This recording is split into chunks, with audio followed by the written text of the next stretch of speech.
საქართველოს მთავრობამ და მსოფლიო ბანკმა რეგიონალური და მუნიციპალური ინფრასტრუქტურის განვითარების მეორე პროექტის დასაფინანსებლად 30 მილიონი ამერიკული დოლარის ოდენობის ფინანსური რესურსის გამოყოფას მოაწერეს ხელი, რომელიც 25 წლიან შეღავათიან სესხს ითვალისწინებს. ხელშეკრულებას ხელი ფინანსთა მინისტრმა და მსოფლიო ბანკის რეგიონალურმა დირექტორმა სამხრეთ კავკასიაში მოაწერეს. მნიშვნელოვანია, რომ პროექტის დასაფინანსებლად ასევე შვეიცარიის განვითარების და თანამშრომლობის სააგენტო გრანტის სახით 5 მილიონ ამერიკულ დოლარს გამოყოფს.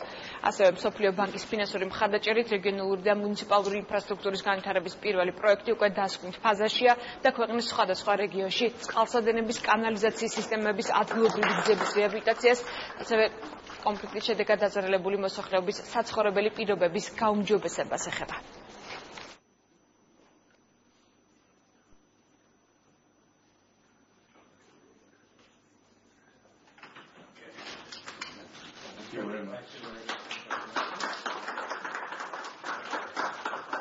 დაახლოებით 40 მილიონ დოლარიანი ცოტა მეტი პროექტი, რომლის ნაწილს 30 მილიონ დოლარს აფინანსებს მსოფლიო ბანკი, შეღავათიანი რესურსით, დაახლოებით 2%-მდეა წლიური განაკვეთი, ამავე დროს 10 წელი ეს არის შეღავათიანი პერიოდი.